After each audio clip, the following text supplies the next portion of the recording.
Hello friends and welcome to the world of angel 1111। आज हम बात करेंगे कि ट्विन फ्लेम्स होते कौन हैं।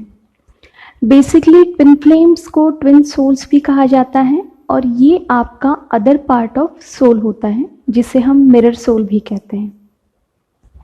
जब हम इस पृथ्वी पे जन्म लेते हैं तब हमारी जो फिजिकल बॉडी होती है उसमें सोल होता है, जिसे कि हम साइंटिफिक लैंग्वेज में मॉलिक्यूलर बॉडी भी कह सकते हैं। तो हर एक सोल के दो पहलू होते हैं, फेमिनाइन साइड और मास्कुलाइन साइड।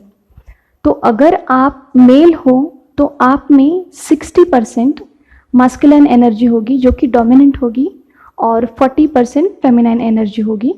और अगर आप फीमेल हो तो आपकी फेमिनाइन एनर्जी 60% होगी जो कि डोमिनेंट होगी और 40% आपकी मास्कुलाइन एनर्जी होगी।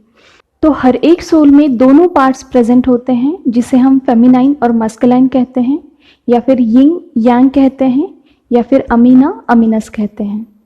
तो आपका जो ट्विन फ्लेम होता है वो आपके सोल का अदर पार्ट होता है, आपका मिरर सोल होता है। और ये ट्विन फ्लेम्स जब पृथ्वी पे जन्म लेते हैं तो मोस्ट ऑफ द केसेस में, यानी कि 80% केसेस में, इनके जो रिलीजन है या फिर इनकी कंट्रीज़ है, इनके स्टेट्स हैं, इनके कल्चर्स हैं, कंप्लीटली डिफरेंट होते हैं। इनमें एक अलग तरह का एज गैप होता है, यानी कि अगर किसी कल्चर में ऐसा बिलीव है कि जो लड़की है उसकी एज कम होनी चाहिए लड़के से, तो इनमें एग्जैक्टली उल्टा हो सकता है। जो फेमिनाइन है उनकी जो एज है वो ज़्यादा हो सकती है और मस्कुलाइन की एज कम हो सकती है। हो सकता है एक बहुत सुंदर हो और दूसरा ना हो, एक काला हो तो दूसरा गोरा हो सकता है। तो इस तरह के जो डिफरेंसेस होते हैं ये most of the 80% twin flames में दिखाई देते हैं।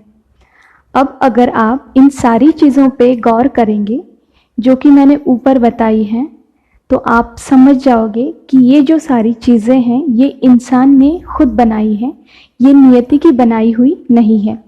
ये सब धर्म, जात, ऊंच नीच, शादी, और अगर शादी करनी है तो अपनी बिरादरी में करनी है, अपनी कंट्री में करनी है, अपनी स्टेट में करनी है। लड़की या लड़का गोरा ही चाहिए, सुंदर चाहिए। शादी के लिए लड़की की एज कम होनी चाहिए और लड़के की एज ज़्यादा होनी चाहिए। अगर इसमें उल्टा हुआ तो ये सही नहीं है या फिर ये सब गलत है।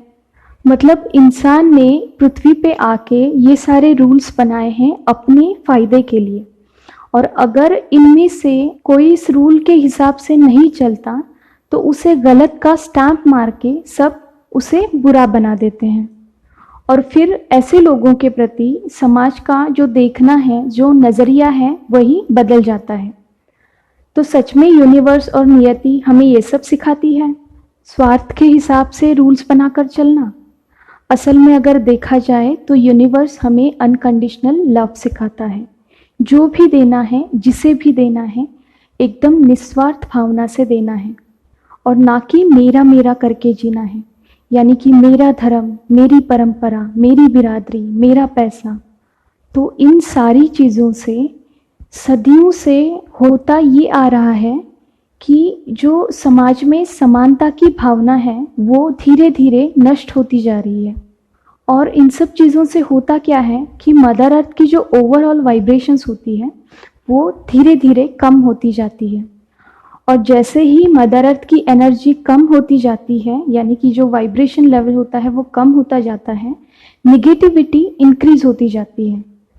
और जैसे ही निगेटिव एनर्जी बढ़ती है तो समाज में सारी बुरी चीज़ें होना स्टार्ट हो जाता है, यानी कि लोगों में दंगे फसाद बढ़ जाते हैं, झगड़े बढ़ जाते हैं, समाज में एक असंतोष बढ़ता है। और अगर ऐसे ही होता रहा तो ये जो नेगेटिव एनर्जी है वो हावी होती रहेगी और इससे क्या होगा, जो ओवरऑल बैलेंस है वो पूरी तरह से बिगड़ जाएगा। ये समाज के लिए और लोगों के लिए एक मिसाल की तौर पर होते हैं और इन्हें देख देख के ही लोग सीखते भी हैं। और समाज की ये जो सारी रॉन्ग बिलीव्स हैं जो पीढ़ी दर पीढ़ी चलती आ रही है वो भी धीरे धीरे ख़त्म होने लगती है। उन्हें लगता है कि हाँ ऐसे भी हो सकता है, यानी कि दो अलग अलग कंट्रीज़ के या फिर रिलीजन के या फिर स्टेट्स के कल्चर के लोगों में भी शादी हो सकती है। एक सुंदर हो और दूसरा सुंदर ना भी हो तो उनमें भी शादी हो सकती है। एक निस्वार्थ प्रेम की भावना का आदर्श ये समाज के सामने रखते हैं। और ये जो सोल्स होते हैं, ट्विन सोल्स, ये अपने आप में बहुत ही पावरफुल बीइंग्स होते हैं। इनमें नेचुरल हीलिंग क्वालिटीज़ होती है। ये light workers, empath, then star seeds होते हैं। और पृथ्वी की एनर्जी में जो ये इम्बैलेंस हो जाता है उसे बैलेंस करने के लिए ये मदद करते हैं और इस मैट्रिक्स को चेंज करने के लिए ये हेल्प करते हैं। सो बेसिकली ट्विन फ्लेम्स की ये जो जर्नी होती है ये सल्वेशन की जर्नी है, यानी कि मोक्ष की जर्नी है। तो जैसे कि नॉर्मल रिलेशनशिप्स होती हैं उनमें रोमांस होता है, फन होता है, रोजेस होते हैं, चॉकलेट्स होते हैं, तो उस तरह की ये जर्नी बिल्कुल भी नहीं है। अगर देखा जाए तो ये जर्नी बहुत टफ होती है, बहुत सारे इसमें लेसन्स होते हैं, बहुत सारी तकलीफ़ें इन्हें झेलनी पड़ती है इनकी जो ओवरऑल जर्नी होती है उसमें। और उन सारी तकलीफ़ों से गुज़र के इन्हें अपनी ये जर्नी पूरी करनी पड़ती है। और ये जो ट्विन सोल्स हैं उन्हें तब तक इसके बारे में पता नहीं होता है कि वो खुद एक ट्विन फ्लेम है जब तक वो इस रिलेशनशिप के बारे में अवेक नहीं हो जाते या फिर उनकी जो अवेकनिंग है वो स्टार्ट नहीं हो जाती।